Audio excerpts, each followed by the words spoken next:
Welcome to Online Learning with me, Mom Jen, and this is a video on our lecture series in general physics.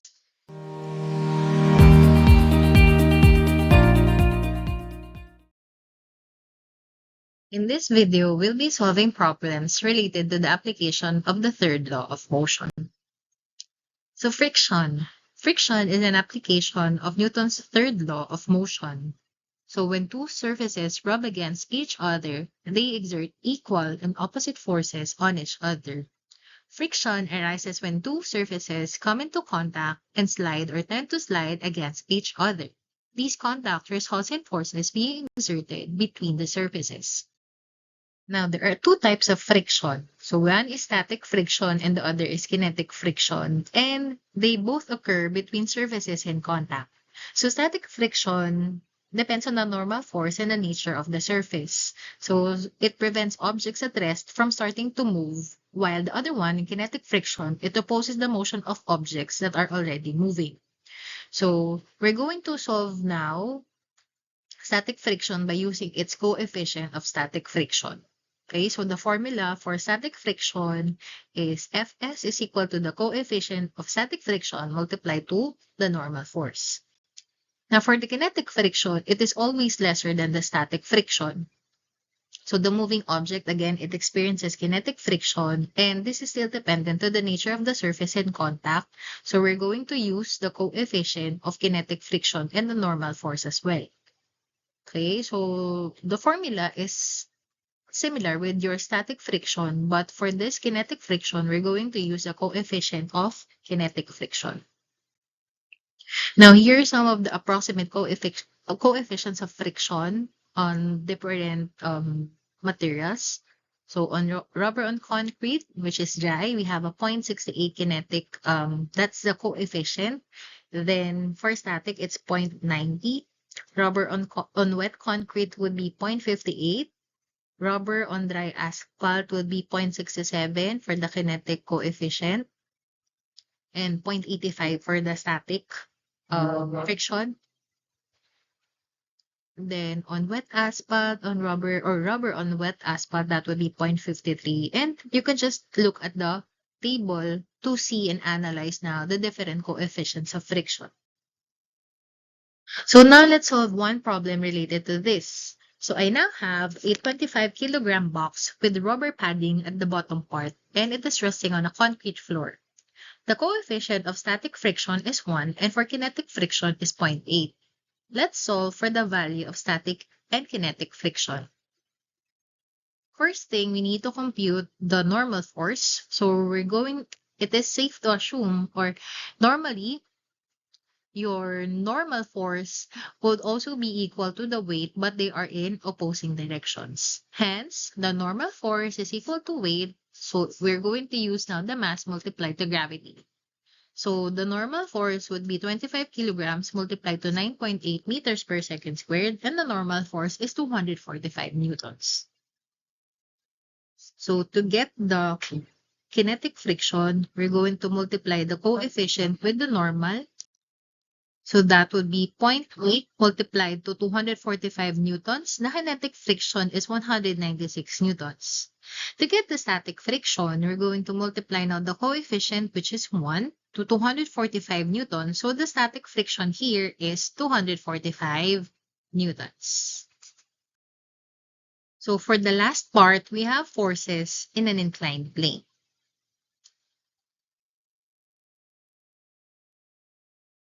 So let's look at the simple inclined plane. So the yellow block represents an object resting on a slope. Okay. So you now have an inclined plane here. So in this case, we're going to draw and label the weight force, which is the downward force. So that would be your mg. And then we're going to get now the components of our weight or your mg. So this is now an application of your trigonometric ratios. So to get the normal force, we're going to have the mg multiplied to your cosine theta. And to get now the applied force, that would be your mg multiplied to sine theta.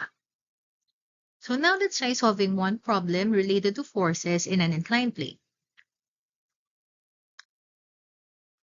So a box with a mass of 20 kilograms rests on a plane elevated 35 degrees off the horizontal.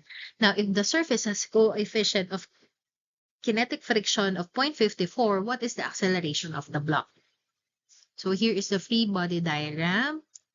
And we need to compute now the applied force. So I have here the weight and the normal force and the kinetic friction and 35 degrees as our angle. So first, we need to compute for the normal force. Okay, so to get the normal force, again, according to our trigonometric functions, we are going to use now the formula mg multiplied to cosine theta. So that would be 20 kilograms multiplied to 9.8 meters per second squared multiplied to cosine 35. So the normal force is 160.55 newtons. So since we now have the normal force, we could now get the friction. So we now have 0.54 multiplied to 160.55 newtons. So the kinetic friction is 86.7 newtons.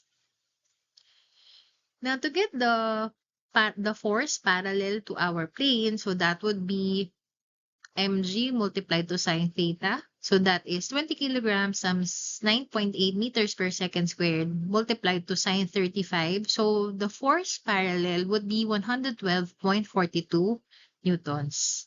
Since the block is sliding down, we're going now to get the net force by subtracting now the parallel force and the kinetic friction. So that would be 112.42 newtons minus 86.7 newtons, and the answer would be the net force is 25.72 newtons. So since now we have the net force, we can now compute for the acceleration using our derived formula. So acceleration is 25.72 newtons divided by 20 kilograms. And the acceleration now of the block is 1.29 meters per second squared. Now, for our last problem, an object of mass 10 kilograms is released from rest on a rough slope inclined to the horizontal at an angle of 25 degrees. So if the acceleration of the block is 3 meters per second squared, what is the value of the coefficient of kinetic friction? So in this case, we should get now the net force or F net. So that is your mass multiplied to acceleration. So it's 10 kilograms times 3 meters per second squared. So the net force is 30 newtons. Now, since it is sliding down, we are going to use this formula. So net force is equal to parallel force minus friction rather. Okay? So we could simplify or we could substitute now our formulas here. So your net force is equal to mg sine theta minus now your kinetic friction, okay, multiplied to normal. Or your coefficient of kinetic friction multiplied to normal, okay? So it is also equal to saying the net force is equal to mg sine theta minus the coefficient of kinetic friction multiplied to mass mg cosine theta. So let's substitute our values. So that would be 30 newtons is equal to 10 kilograms multiplied to 9.8 meters per second squared multiplied to sine 25 minus the coefficient of kinetic friction multiplied to 10 kilograms times 9.8 meters per second squared times cosine 25. Okay, so you could directly plug this in your calculator to arrive now at 30 newtons is equal to 41.42.